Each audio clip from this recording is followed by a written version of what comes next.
The conversation ends.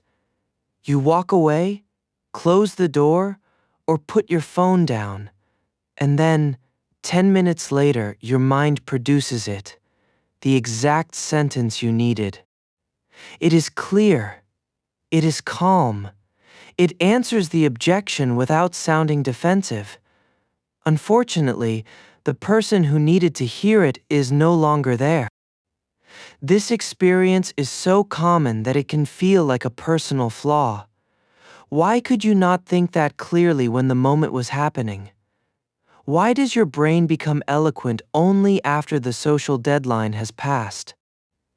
The late reply is not necessarily evidence that you are slow. It may be evidence that live conversation asks your mind to do several demanding jobs at the same time. You are listening to the words. You are deciding what they mean. You are reading tone and expression. You are predicting when your turn begins. You are choosing a response, monitoring how it sounds, and adjusting it while you speak. If the conversation matters, you may also be managing emotion and watching yourself from the outside. That is a crowded workspace. Conversation moves quickly. Studies of turn-taking show that transitions between speakers are often remarkably short, yet planning a meaningful sentence takes time. We manage the gap partly by predicting what the other person is going to say before they finish. Usually that works. But when the topic changes, the remark hurts, or the question is unexpected, the prediction fails. Now understanding and response planning must happen at once. The result may be a blank, a vague answer, or the first safe sentence available. After the conversation, the timing problem disappears. No one is waiting. No facial expression is changing in front of you. You do not have to protect your turn or make an immediate social choice. Attention that was divided can return to the meaning of the exchange. Memory also works through cues. One idea activates related ideas, but the first search does not always find the best path. A word you hear later, a familiar room, or simply the reduction of pressure can open a different route. This is related to why a name may remain unavailable when you urgently need it and then appear later without effort. The information was not necessarily gone. Access to it changed. Emotion changes access too. When you feel evaluated, attention narrows toward threat. You notice the raised eyebrow, the sharp phrase, the possibility of looking foolish. That focus may be useful for immediate protection, but it leaves fewer resources for elegant wording. Once arousal drops, alternatives become easier to retrieve. So the perfect late reply is created by a different version of the task. Live, you had to participate in a relationship. Later, you are editing a transcript. The editor has advantages. The scene can be paused. The other person's sentence is now complete. Their reaction no longer has to be managed in real time. You can compare several versions and keep only the strongest one. This is why the late reply often feels suspiciously perfect.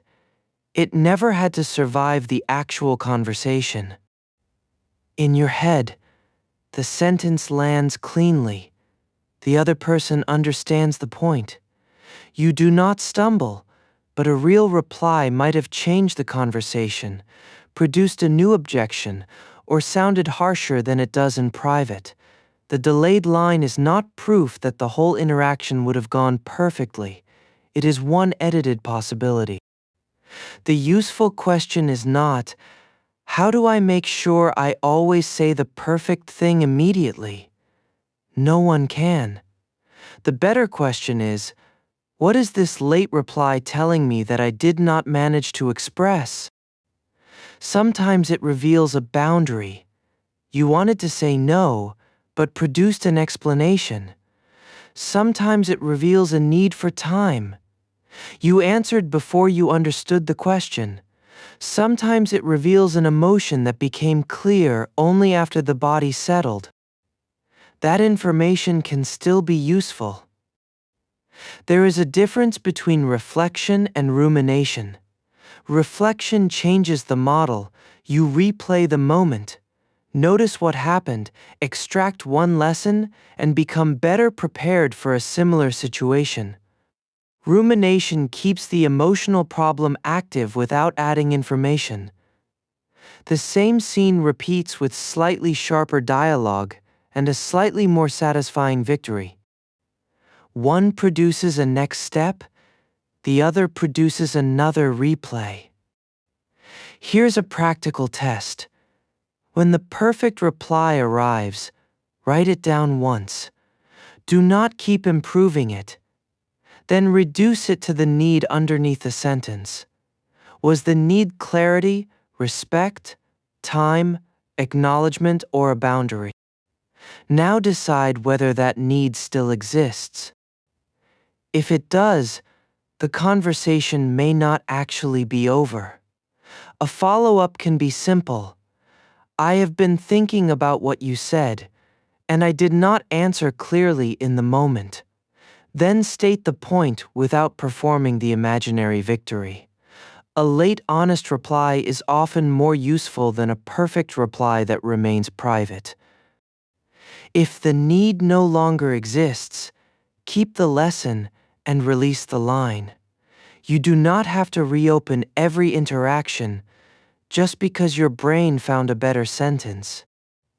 You can also prepare for future moments without trying to become instantly brilliant. Use time openly. I need a second to think. I'm not sure how I want to answer that. Can I come back to you after I have considered it? These sentences are not failures to respond. They are tools for changing the task from immediate performance to deliberate communication. And notice what happens when you use them. The social deadline becomes visible instead of controlling you silently. The other person learns that the pause means thought, not rejection. You recover some of the mental space that normally arrives only after the conversation. The perfect reply comes late because your mind is finally allowed to solve one problem at a time. It is no longer listening, predicting, timing, performing, and protecting you all at once. It can search, edit, and understand. That late clarity is not useless, but it is not a command to punish your earlier self. The person in the conversation had a harder job than the person reviewing it. Take the information. Make a follow-up if the need is real.